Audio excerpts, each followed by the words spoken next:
Hello and welcome to episode number 557 of Smart Podcast Trashy Books. I'm Sarah Wendell, and today Amanda and I are talking to author Karelia Stetz-Waters. We are going to talk about collecting clitorises and the French Olympic mascot design. And then we're going to talk about Karelia's latest book, Behind the Scenes, which was one of Amanda's favorite books this year.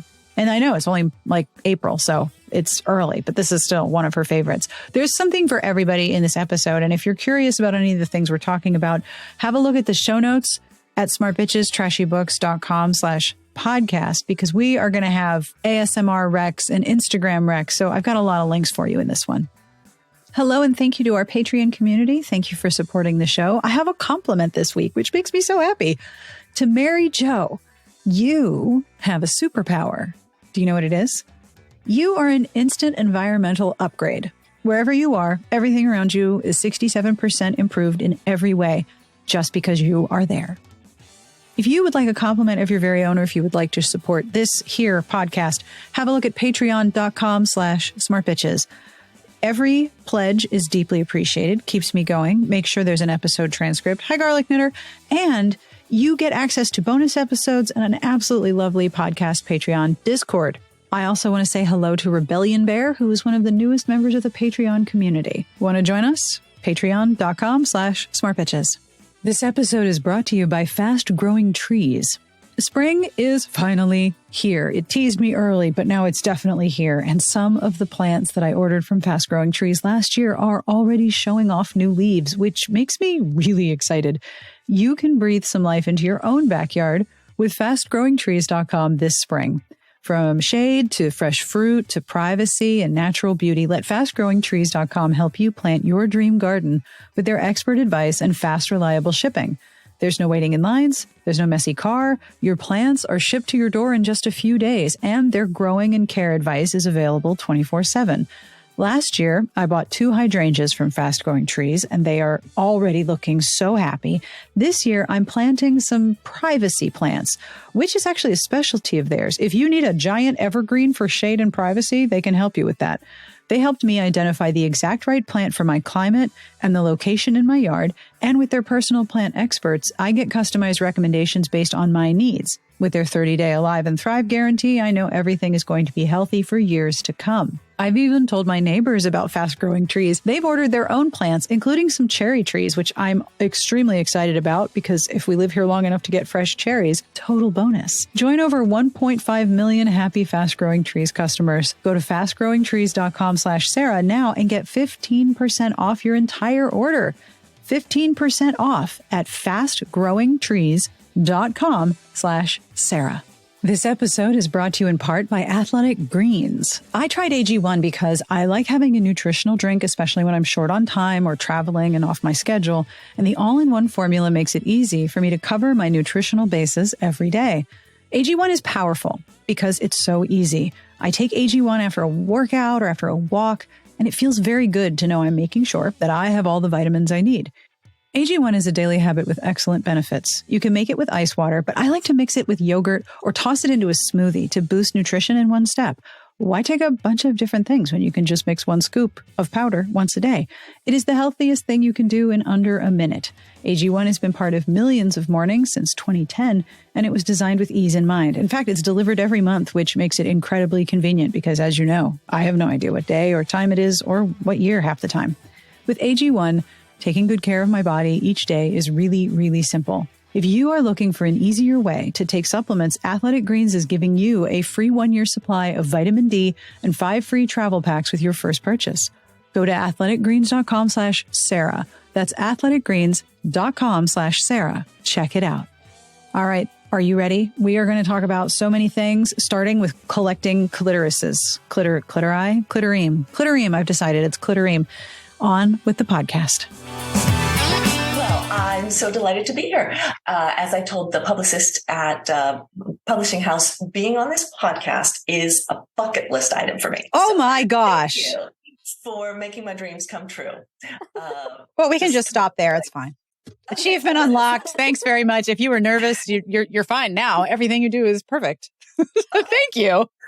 So let me see here. About myself, I've written a lot of things, but I have found my heart in contemporary sapphic rom-coms with my breakout hit, so to speak, Satisfaction Guaranteed, which came out in 2021, which is the story of two women who co-inherit a bankrupt sex toy store, and my latest Behind the Scenes, which just came out in January. I am the woman to whom strangers on the internet send clitorises, and I don't mind. So DMs got like clitoris. I collect them. A clitoris pattern dress, models, jewelry, stamp, stencil, wall art, and a 3D printed clitoris cookie cutter. I'm wearing my clitoris necklace, not that the listeners can see. And we did not know this. We did not know this at all. I am fascinated. I have so many questions. So many questions. The whole clitoris thing came about as I was researching for Satisfaction Guaranteed, which is set in a sex toy store.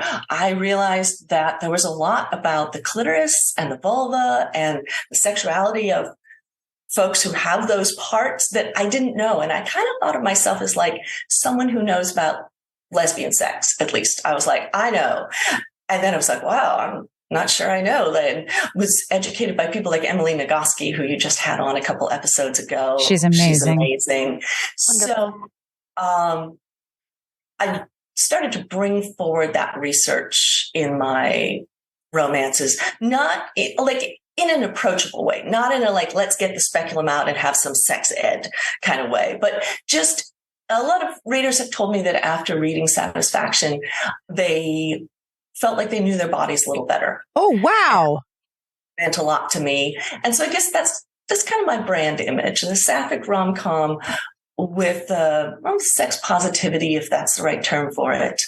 It's something I'm pretty passionate about, really found a calling there.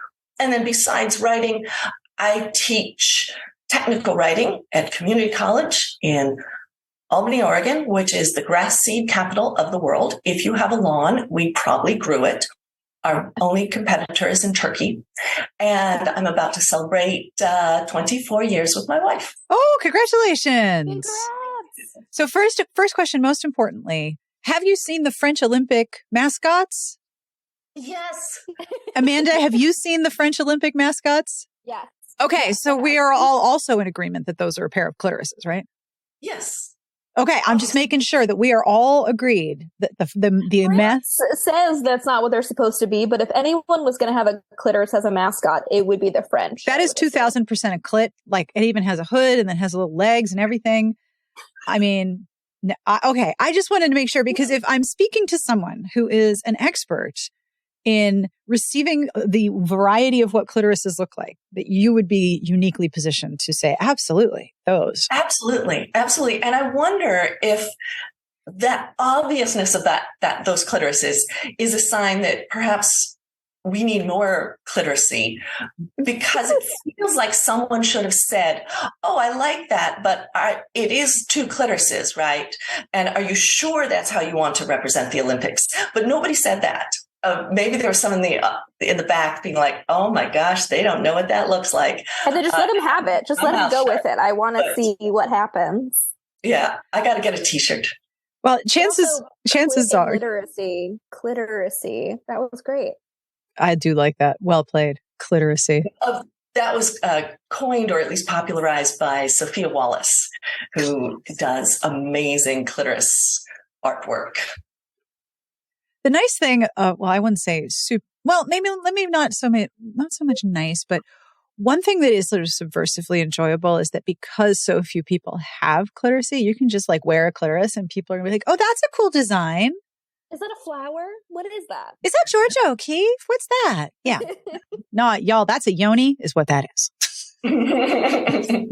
True that. Not to shamelessly plug myself, but the reason why we are having this podcast is how much I loved Behind the Scenes. It's true. And how much I told Sarah that I loved it. So congrats on the release. I believe it came out in January. What is your elevator pitch for this book, and what will readers find inside?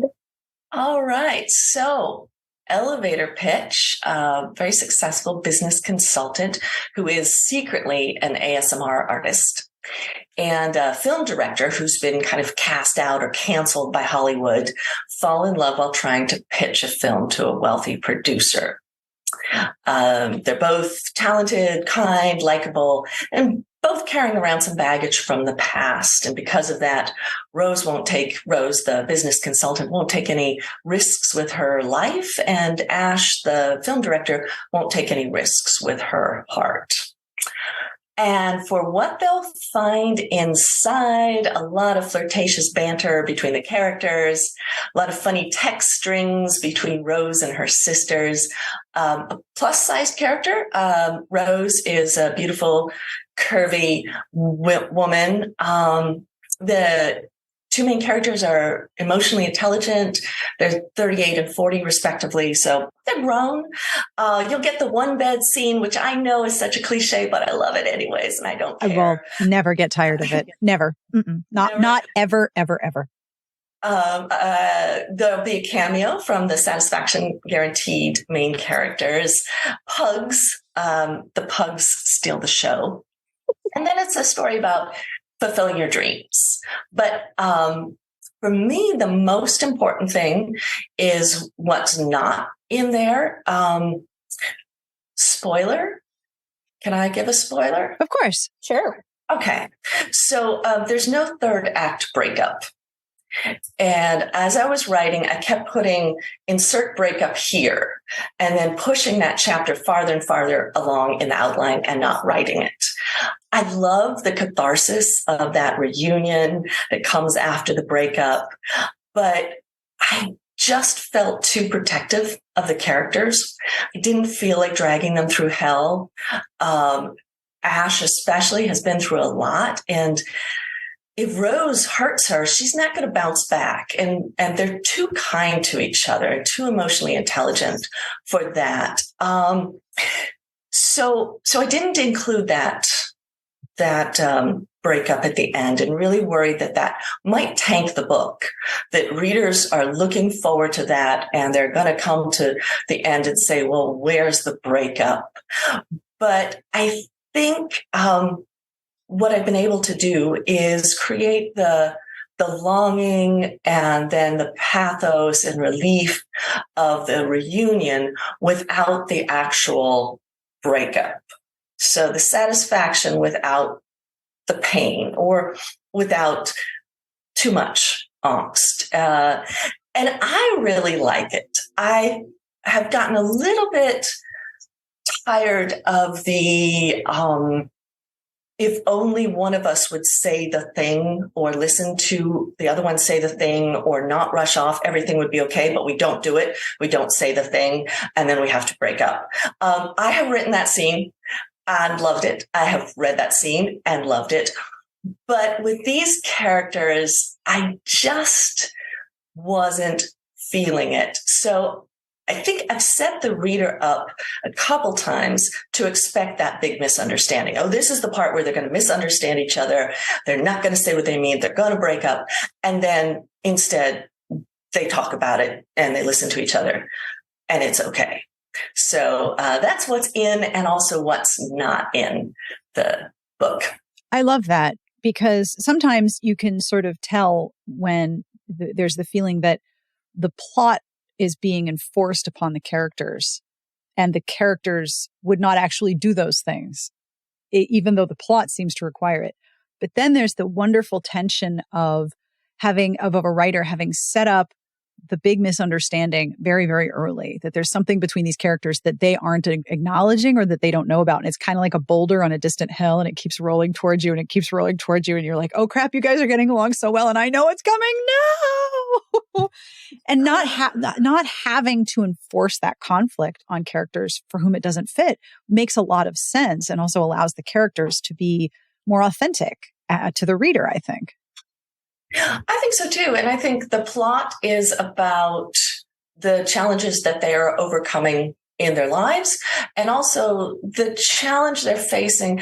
They like each other initially. They think they're attracted to each other relatively quickly. But the question is, can that be a real relationship? Yeah. Can this actually work? So it's not, does she like me? Does she not? Or have we had this terrible breakup? But can we see each other be together long term? Can that work? And in that, you have that same kind of boulder on the hill feeling, because there are a lot of reasons why, even though they do like each other, they would not make a feasible long-term couple. So that's hanging over their heads. And that's what the reader, I think, is, oh, please make it work. Please make it work. Please let it be more than just a crush or more than just a fling. Yeah. So what I really liked about behind the scenes is the humor involved. Admittedly, I am very picky when it comes to humor in my books because humor is very subjective. But you managed to find a really good balance of it's not too twee and it's not too mean-spirited. And I immediately thought of Rose. And the moment we meet Rose, she's at an animal fundraiser with her pugs, and they're wearing like Gucci jackets. And I thought, oh no, this is going to be too much for me. But Rose is in on the joke. Rose is like, I am a single woman with dispensable income, and if I want to rescue pugs and dress them up, that's what I'm going to do. And I loved how she was aware of like the joke and really leaned into it. Yeah. And so I wanted to know how you struck that balance of humor where the characters are in on the jokes, but it doesn't feel like they're poking fun at people. Well, I love that question because I feel like that's the thing that's my like signature move. It's what I think I do best. And I think that the technique is to edge up on sadness and then kind of dart back to humor, or get the reader laughing, LOL, and then right at the end of the passage, ring just a little note of sadness, like a tuning fork, that one like clear note. And I think that moment is everything. It's what it means to be human, because the happiest day has a little sadness in it, because if nothing else, it's because time is fleeting and it's not going to happen again. And dark times do have little glimpses of light in them. It might not be enough, but they do. I was thinking about that, the passage with the Gucci dog coats, and actually pulled a couple sentences here. This is the first time I do that technique in the story. When then the woman, this is Ash, Ash and Rose have met at this fundraiser, and Rose has this little moment where she's thinking like, this exciting, beautiful, interesting woman, and I just had this conversation. Maybe, just maybe something might happen. And then the woman was walking away with a slight limp and two enormous laptops under her arm. And Rose was Rose Jostin, Senior Associate at Integral Business Solutions, faithful sister, fearful flyer, 38 years old, holding a dog in a Gucci coat covered in dumpster grease. And so that's the first time in the story where I approach something a little sad, a little disappointing. Her life isn't where she wants it to be, and then turn it with that humor at the end. And there's another passage later on where Rose and Ash are having a picnic, and Rose finally tells Ash about the trauma in her past. And it's a very healing moment for her, and says it was like happiness and sadness lay on the blanket side by side, holding hands. They didn't negate each other. They were both part of being alive. And I think that's the spirit in which I can present something funny without it being saccharine or poking fun at the characters. And I think that it's really important to establish the reader's trust. So like to say, we're going to go to the edge, but we're not going to stay long, and I'm not going to let you go over. And we're going to have fun, but we're not making fun of these characters, because we all see part of ourselves in them. I also think that part of what makes it work is that you and the character and the reader all know the why. You know why she's silly. You know why she's dressing up her pugs in silly costumes. It's not just being in on the joke, but it's that the decision was a conscious choice. And once you know the why, it adds that bittersweet element. Trying not to give away too much here. Once you know the why, the silliness has gravity to it. The silliness is in response to the fact that, life is precious and life is short. And why not dress your pug up in clothes? Like, what is the harm? No one's dying here. It's a dog in clothes. It's fine. Right. Once you know the reasoning behind it, it adds it undercuts the silliness going to be too twee and makes it more rooted in a genuine bittersweet emotion. Absolutely. Absolutely. Or I hope so. That's my goal. Well, mission accomplished. You did it. Yeah. In my work, I'm an English professor by day, and we're all talking about ChatGPT, which is the AI that can write student papers for them. Karelia, yeah. I get like 10 spam messages a day. Have you found this new AI to write your content? I'm like, okay, if I turned Smart Bitches over to an AI for a week, people would be like, what is this garbage? Right? That's bizarre. Who would want that? Who would want AI doing anything? Well, my students potentially would like it to write their papers for them, at least if they're in a time crunch. Although most of my students, I think that they would still want to do their own work. But when I first heard about it, I was like, oh my gosh, what if it can write my romance novels for it? And if you put in like, write me a lesbian sex scene, it really can't. So what you're saying is ChatGPT does not know where the clitoris is. I don't think ChatGPT has any idea. And the other thing I don't think ChatGPT will be able to do is to strike that balance between happiness and sadness. That's like that knowing just when the moment hangs in that balance. Yeah. It's going to be a long time till AI figures out that. And where is the clitoris? Yes, for sure.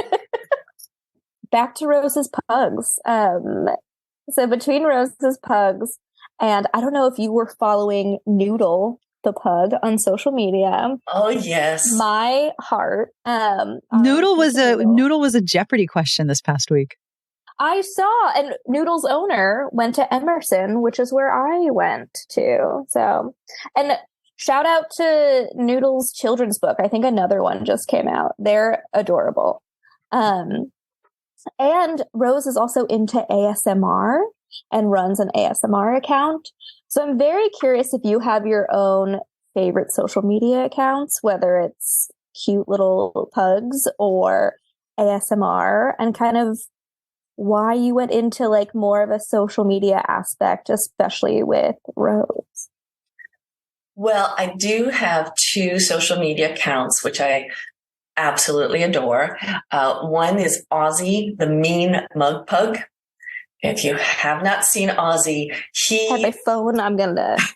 He blows Grumpy Cat out of the water. He is, or she, I'm not even sure, is the best.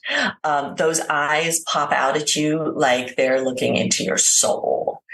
And then the other one that I really like is Pug People Tales on Instagram. And they have 4 categories of posts. They have pugs in vintage photographs. They have pugs in works of classic art. They have celebrities and their pugs. And then they have confessions from pug owners. And the captions for the vintage and the art are just make it. They're so funny. And then you would not know how many people who are famous have pugs that they love. And for the confessions, it's when someone from the community confesses to the lengths they have gone to for their pug. And I want to volunteer my wife for this because I've been teasing her about it for years now. She bought the pug a white velveteen chaise lounge to sleep on. And that is totally normal. I mean, of course, if you have a pug, it needs to have a white chaise lounge. Obviously. She bought it on overnight shipping, so the pug wouldn't have to wait for it. And that could make it into confessions on Pug People Tales. Overnight shipping for a being that has no sense of time as a temporal entity. Okay. And yeah. She always lets the pug sleep in our bed. Well, I mean, obviously. Oh my gosh. She's a very kind woman. She's kind to me too. She would buy me a chaise lounge overnight shipping. That is just, yeah, that's incredible. But if she could only get overnight shipping on one, would it be you or the pug? Ooh. Oh, yeah. It would be me. Okay, good. And I remind the pug of it all the time. I'm like, I get that because I am the human. Yeah. In the first place. Do you follow any ASMR accounts? There's one on YouTube. I can't remember the name of. I'll hunt for it. She recreates historical scenes, like you're a woman going to get your hair done before a ball.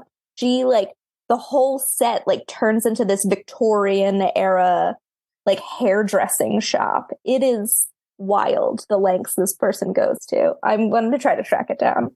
I have not seen that one, and I hope that you'll send me the link or put it in the show notes. Oh, we will.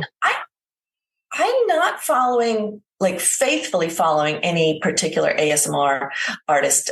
Doing research for the book, I looked at all sorts of different ASMR, from the more sexual down to some kind of odd vegetable ones that were a cross between those two, I suppose, were my inspiration for Rose.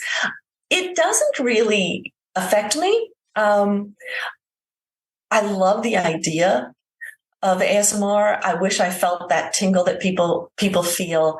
So it's not my thing per se, but I really liked it as a device in the book. I don't get the tingles with ASMR. I do find it soothing to listen to. If I want to take a nap, maybe I'll thing like that on, but I don't get the sensation that goes on with it. I wish I did. I'm very curious about it, but I don't get it.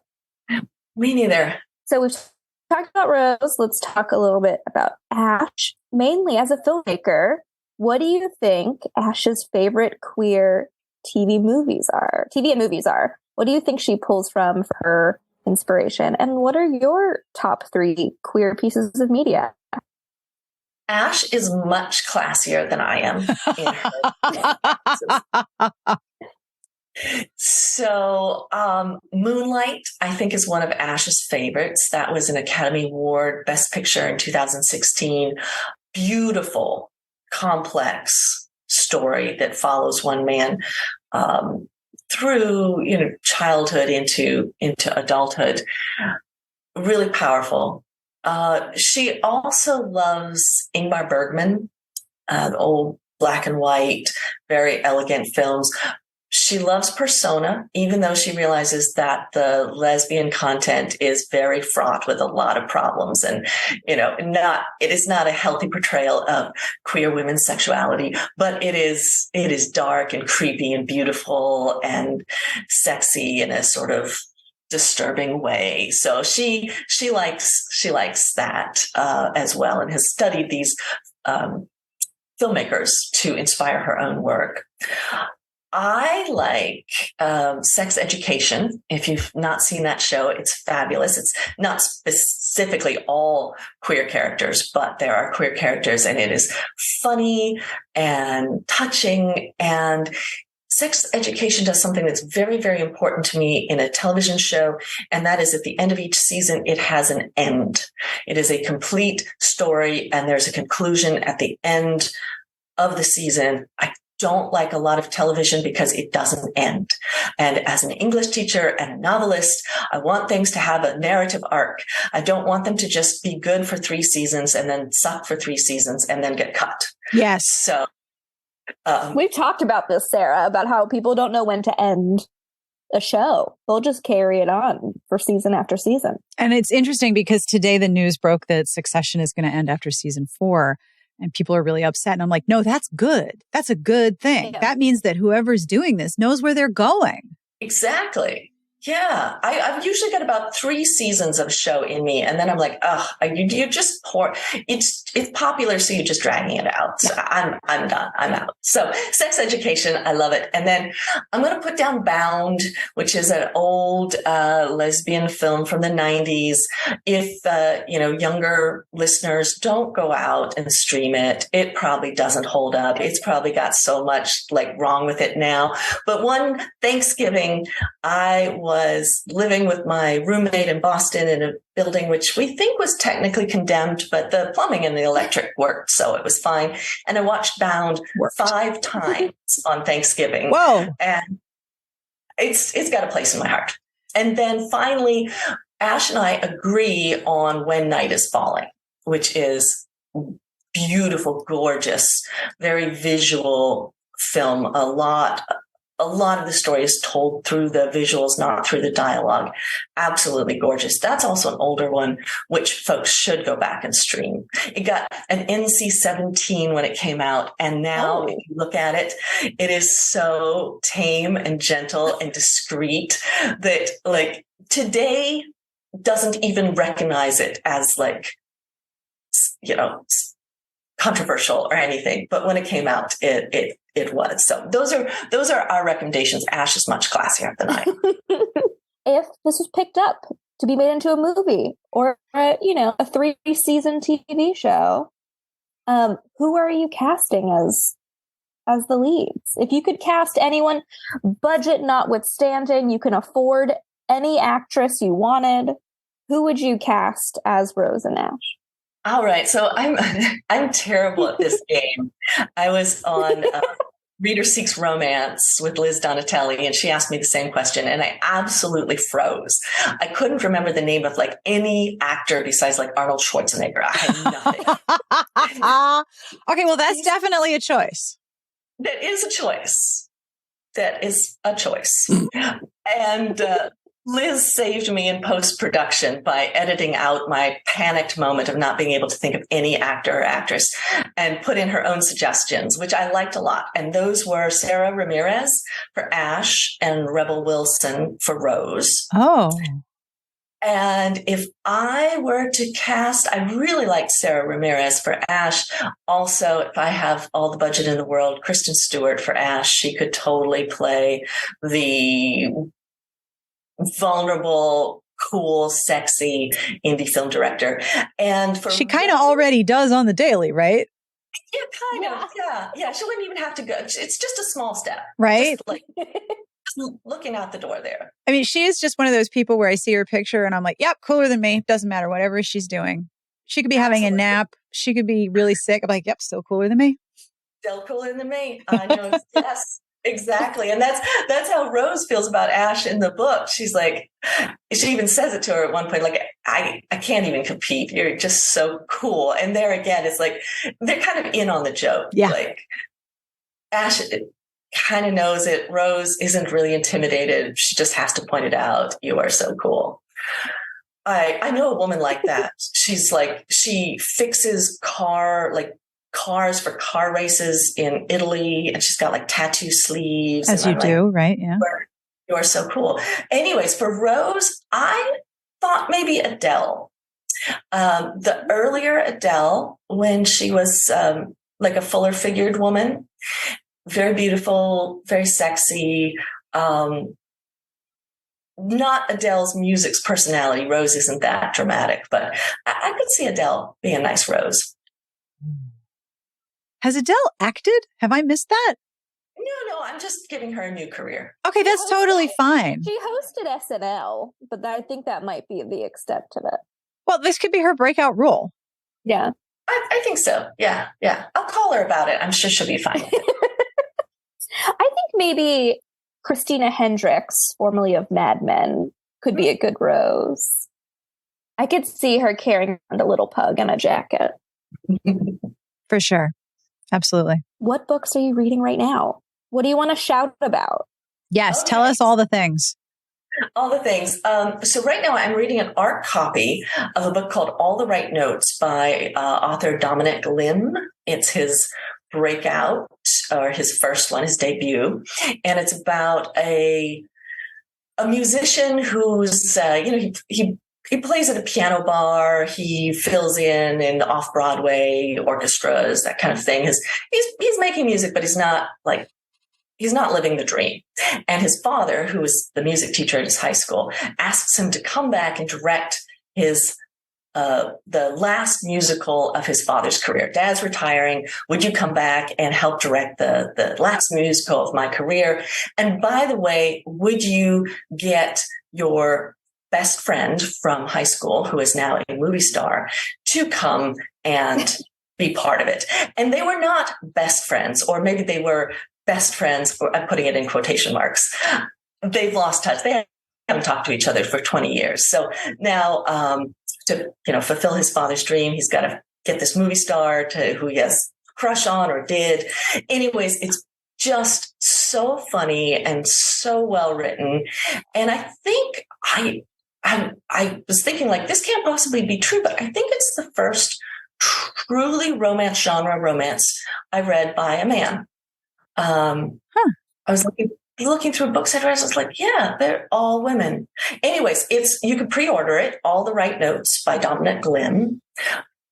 Beautiful. And then I got to give a shout out to Alison Cochran's Kiss Her Once for Me, which I loved so much that I can't call it fan art because the artist is like a very well-established illustrator, but she did picture art for that book, and I bought it and have framed it and hung it in my office at work because I just want to look at the characters every day. That book is almost all we just can't tell each other the thing, but it works. It works for the character.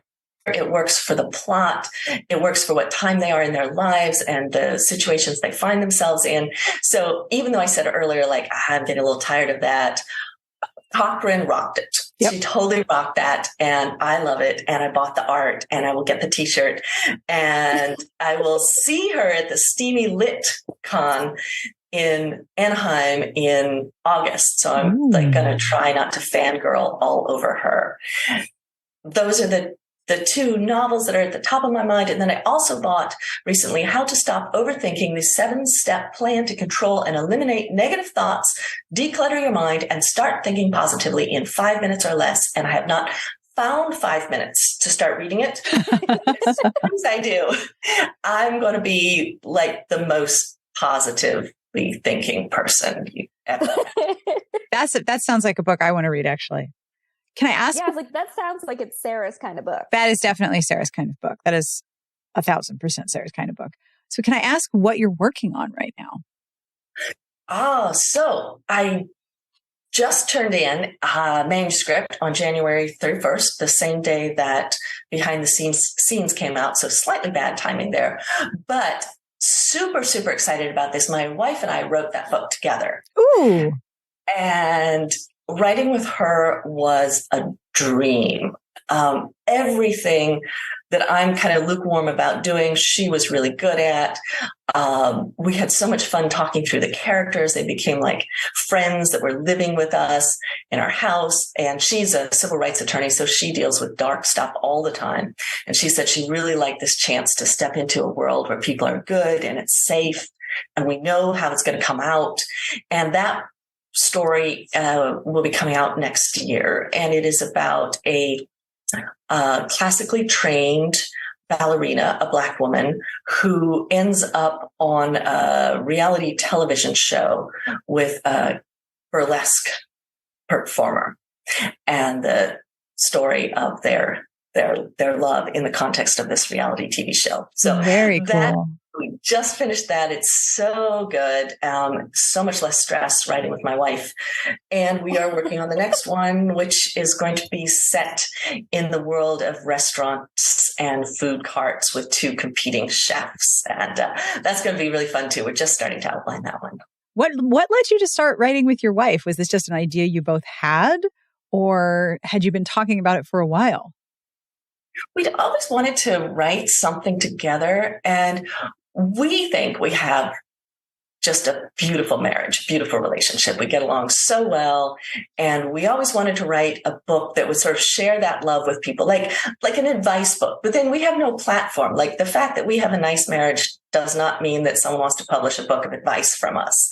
So somewhere, I remember we were at a coffee shop, and I don't know quite how it came up, but she suggested, what if I help you? What if we do this together? And it can be our way to collaborate. We love to have projects together. So it's like a big project and a chance to share our love with other people through the lives of the characters. It's very much in keeping with the style and tone of behind the scenes. In fact, the behind the scenes characters cameo in the new book. So it's not in any way stepping away from the brand image, but I think it's much more sexual. It is not a slow burn. Get right into the action, which I think people will enjoy. And so I think that's reflects some of our relationship. And then just the love between the characters is I don't know, it's us in a way. Oh, I think that's so cool, especially because it sounds like it made you really happy. It made me really happy. And it was a wonderful kind of next step in my career. Like, what comes next to keep me motivated and excited and interested. And this was definitely part of that. That's excellent. Where can people find you if you wish to be found? Instagram and my website. And my newsletter, which you can sign up for in the website. You will receive a free ebook novella when you do. And I would love to hear from you. If you want to hear from me, hear back, you can just respond back to the newsletter emails. They go straight to my inbox, and I answer everyone. And but that's it. I gave up Twitter. And I technically have a Facebook account, but I never check it. So please come to Instagram and the website and sign up for the newsletter, which I have been told is one of the best author newsletters out there. And also, I'm really busy, so it doesn't come out that often because I often forget. So don't worry that you're going to get the spam that like every 2 days you're like, there's Stetz-Waters again. That is definitely not going to happen. Well, thank you so much for doing this interview. This has been really, really delightful. I do have one final question. Oh, hit us with it, please.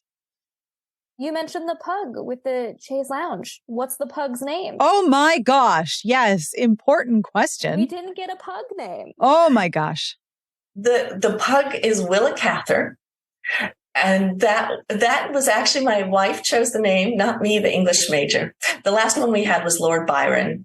And Willa Cather is a lovely, lovely food-obsessed dog. And I'm sure plenty of photos on your Instagram. Oh, yes. Yes. Plenty of photos. Every newsletter is like an excuse to put out. And the thing that I'm most obsessed with, I love this, it will never get old for me, is filming her in slow motion. Like running or eating or anything in slow-mo pug is just like, I love it. I would never get tired of it. That sounds like it could be its own Instagram or TikTok, pugs in slow-mo.